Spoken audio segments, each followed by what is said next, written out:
Just last week, Google Ads announced that there are several updates coming to Performance Max campaigns. These updates will give advertisers a little bit more control, or at least give us a little bit more insights into how Performance Max campaigns are performing. Now, they did mention that they are slowly rolling out, so you may not see them within your accounts yet. However, we do want to show you what these new updates are and how they currently work with current campaigns, so by the time they show up in your account, you know exactly how to implement them. This first update is probably the oldest one, because it was announced a little bit before last week's announcement, but I still want to cover it, and that is going to be account level negative keywords. We do have an older video about account level negative keywords, and in the past we typically go up to tools and settings, create a negative keyword list, and then add all of your campaigns to the negative keyword list. But that still only applies to search campaigns. To make sure that your Performance Max campaigns are included with account level negative keywords, we need to go to a different section. And that's going to be first, click on settings, and there we see account settings. In our demo account, towards the bottom, there we see negative keywords. And after scrolling down, you can see this now applies to search, shopping, and Performance Max campaigns. Now, depending on the size of your account, there's definitely one thing you should know, and that is you can only add up to 1,000 negative keywords at the account level using this setting.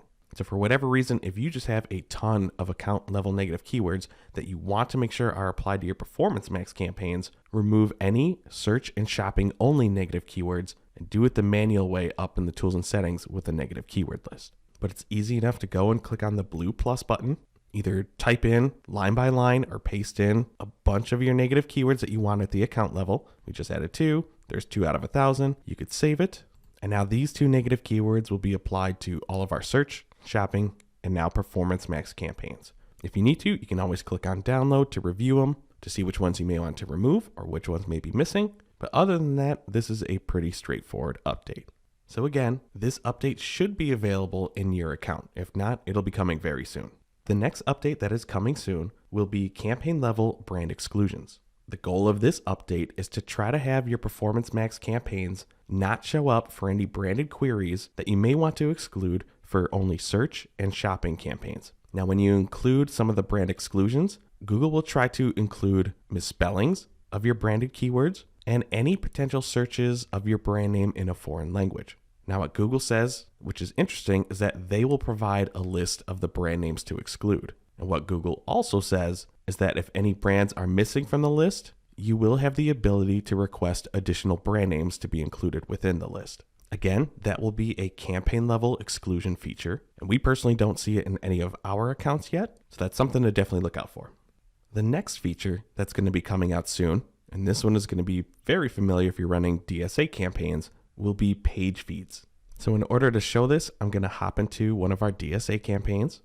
And here I am in the data feeds section under business data. To find this, you'd go up to tools and settings, and under setup, there's business data. So we do have a few examples of DSA page feeds that we use in our previous videos about dynamic search ads. You could check out the most recent one here. But if I click on one of these page feeds, ignore the disapprove. I purposely chose these URLs just for the sake of the demo. But in a typical dynamic search ad campaign, we can create a feed list that can tell Google which pages to use, as well as which pages not to use. So then if I go to one of the campaign settings for a dynamic search ad campaign, there we see it's one of our dynamic search ad campaign demos. There's this dynamic search ad setting. If I expand it, since it is a setting at the campaign level, you can either tell Google to use all URLs, which is currently what your Performance Max campaigns are probably doing, or only use URLs from page feeds. So when you do this, you can hand select which feeds that you would like to use. So for a lot of our dynamic search ad campaigns, we'll create a page feed of just product URLs or specific product URLs, just a page feed of just the services URLs, maybe just a page feed of just all of your blogs, whether you're looking to promote it or want to make sure that those are excluded from your dynamic search ad campaigns. So the ability to control what pages users can and cannot see, you could see is going to be very helpful and impactful for your Performance Max campaigns. Now, another update that is slowly rolling out, but we're starting to see it in a few of our accounts, is campaign experiments for Performance Max campaigns. I had to jump into a client account that's actually running Performance Max campaigns. So you can see up above, we're in Performance Max, but if we go down and click on New Experiment, we can see Performance Max Experiment is now an option. If we click on this one, there's a few different experiment types. Test any specific uplifts with Performance Max, or if you are running shopping campaigns, test Performance Max versus standard shopping. So the purpose of the uplift test is to try and see if adding Performance Max to your account drives incremental conversions or conversion value. Running the test against standard shopping, pretty straightforward. You will choose a standard shopping campaign that you already have set up within the account and run it against the Performance Max campaign targeting the exact same products. Then you will actually see which one performs better, Performance Max or your own custom setup. The next option coming soon will be set at the asset group level. Finally, we're going to be able to get a little bit better reporting because right now, the low, good, best level type of performance reporting we get may not be the most helpful for your account. So soon, Google Ads will be adding conversion value, cost, and other metrics, again, at the asset group level.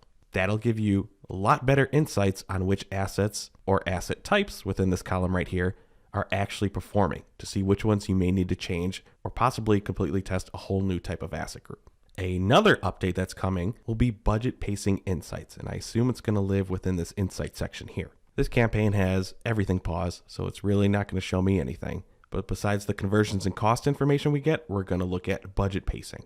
We do have another video covering Google Ads Insights. It goes pretty in depth of what you may or may not see within your campaigns. So if you're interested in checking that one out, there's a link to the video in the upper right-hand corner. But what you will see within the Insights section for your Performance Max campaigns would be how much your current Performance Max campaigns have spent, what they are projected to spend, all depending on which date ranges you select, as well as the current conversions and CPA information that's already included. This can be an important feature if you are investing more within Performance Max campaigns, whether it's testing or ongoing. Back in August, we released a video about the Video Builder tool. You can check out the video here, but it is a feature within your asset library. Your asset library is in your tools and settings, and then underneath the shared library, when you're in a specific account, it's towards the bottom, there's your asset library. But if you go up to the blue plus button, if you don't have a video to upload or pull from YouTube, you can create your own video. So if you want to know how to do that and run through that, check out the video I just shared. But if I go back up to a Performance Max campaign, so what's slowly rolling out for Performance Max campaigns is that video creation will be available within the campaign setup. You won't have to go to your asset library and tools and settings first, create the video, and then come back to campaign creation. You'll see in the Video Builder tool video that the templates are pretty simple. So if branding is really important to you, strongly recommend create your own videos first. However, if you really need to get a Performance Max campaign launching and you know that YouTube is a part of Performance Max, this will at least help you get started until you can get something better. And from what I could see in the Twitterverse and in Google's announcement, these are all the updates that are coming out soon. As you saw, a few of them I could show you, so they may be in your accounts as well. But if not, don't worry, you just may not have them yet. It's always good to hear when Google actually listens to us and is giving us at least a little bit more insights into performance or giving us more features or the ability to control our campaigns better. Hopefully this is just the beginning. But if you have questions on any of the new updates that we talked about today, please let us know in the comments below. Thanks for watching our video. We really appreciate it. If you liked it, give us a thumbs up below. If you really liked it, maybe think about subscribing to the Paid Media Pros YouTube channel and you'll get alerted every time a new video drops. If you really liked it, you can help support the channel by checking out some of the t-shirts that we're wearing on our merch shelf, as well as looking at the Super Thanks button.